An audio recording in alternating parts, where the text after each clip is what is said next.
Hey guys, how you doing? Jasdeep here from Just Review. Hope you all doing good. So I got OnePlus 8 just delivered to my door today itself. I've ordered this phone from eGlobal Central, which is the European website, and the price was actually very cheap, and I got this for 484 euros. If you compare the price with American market, the price for this phone is $699. You might be able to get a little bit cheaper in some markets, but even in India, where usually they make this phone, the price is 45,000 rupees, which if you convert it in euros, that's gonna be 511 euros right now.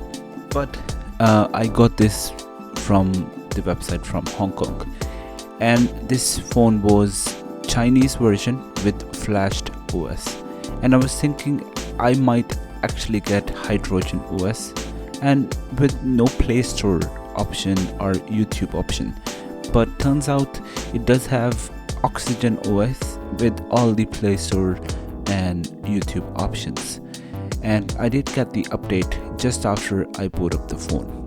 So let's start with the unboxing and go through what I actually think about this phone and what my first impression.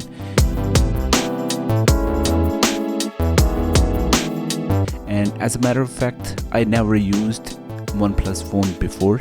This is the first time I'm gonna be using OnePlus. So I like the packaging. I don't know why the box is too long. Doesn't make any sense though. But overall it looks nice. The case which is included, I really like it. I know this might go yellow by the time, but for now it looks nice, and the phone itself also looks nice. But I thought this might be a little bit a smaller phone, but I would say this is not a one-hand phone. This is a big phone with 6.55-inch screen. It's bigger than my S10, which I was using just some days ago.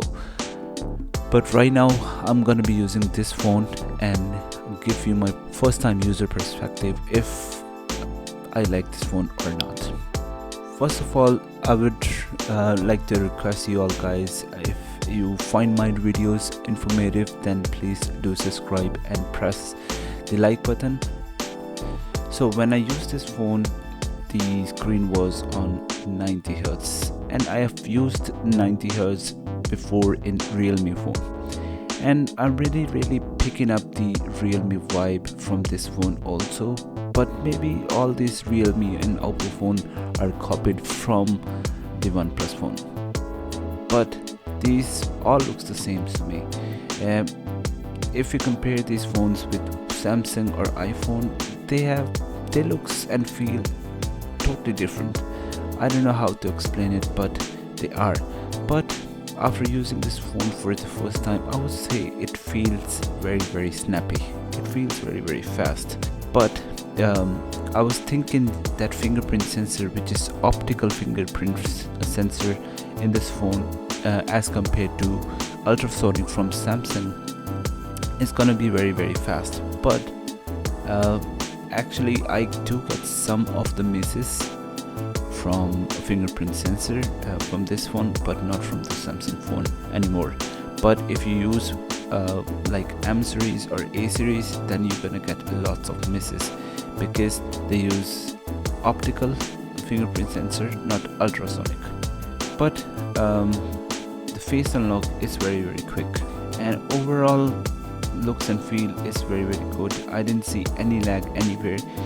In Samsung phone, if you're going from the home screen to a side panel or something, you might see some frame drop here and there, but in this phone it's just very fluid. Even if I open widgets, it's actually very good.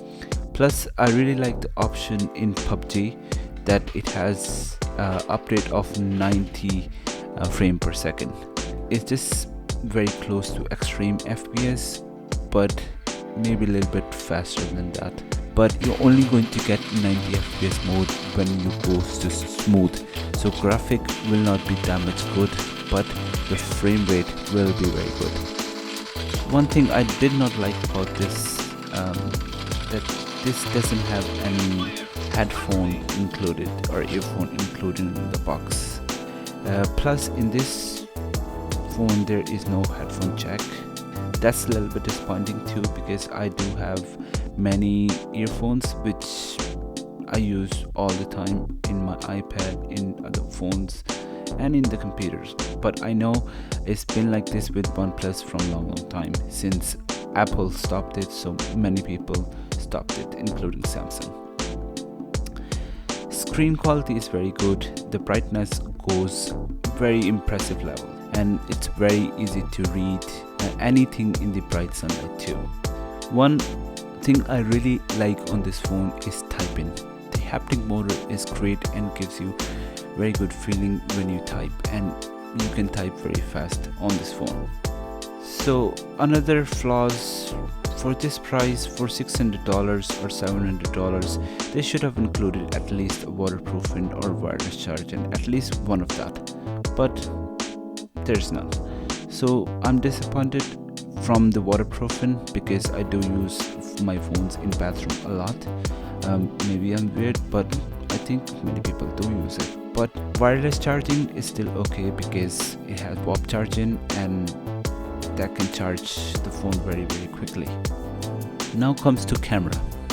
So it has 12 megapixel camera and 48 megapixel main camera, and I've tested all three cameras. Third camera is 2 megapixel micro camera, which is basically rubbish if you ask me. It doesn't do much in terms of usage. 48 megapixel has a good image size and can capture very good dynamic range, and also the sharpness is there. You can change from 12 megapixel to 48 megapixel from one button, and it can detect the macro by itself, so there is no button for that. It has optical image stabilization, so that you can make the videos in very stable manner, and plus it has a mode of Cine 4K, which can basically boost up the colors like a cinematic way. But overall, I would give 7 out of 10 to this camera.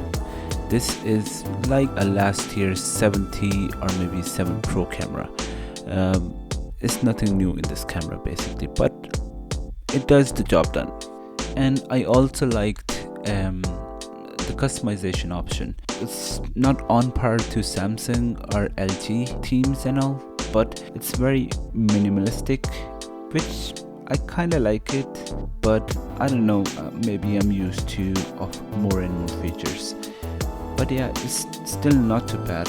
It works with me for now. But if I compare this phone with my Samsung phones, because I really like Samsung, and then iPhone, and then LG, then Chinese phones, but yeah, it's okay, but it's not that much great. And especially if you're going to pay $600 for this and 45,000 rupees for this, I don't think so it's a very good buy for that kind of money.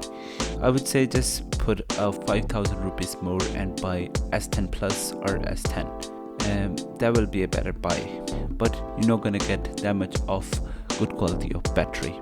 Battery is not going to last for you that much, but you're gonna get the 1440p screen, very beautiful screen, but no 90 Hz display, which to some people it's a big change, but for me I don't bother about it that much. I've used 120 Hz in Galaxy S20, I've used 90 in Realme and 90 in this, and 60 in iPhone and other phones.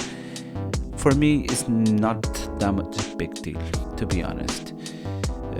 I don't know why people make this much fuss about it, that you cannot go back to 60. I go to 60 all the time, goes to 90, go to 120. I do not feel that much a big difference. There is a difference, but I don't feel it. The rest, I'm gonna use this one at least for a month or two, then maybe sell this, or if I really like it, then I might keep it. But for now, I'm signing off, and you can let me know if you have any question, or if you want me to test something in this phone for you. But please do not ask me to send this phone to you guys, because I buy this phone and basically I need to sell this phone for myself, so won't be able to send this phone to someone. But maybe in future, if I get some subscribers or get some good views on my channel, then I might be able to give some phone away or do some giveaways or something. But for now, my channel is very small, I can't do anything. Yeah, and if you like the video, please consider subscribing, press the like button. But anyway, thank you very much for listening to me. Thank you very much for watching the video. Have a great day ahead. Signing off now. Bye bye.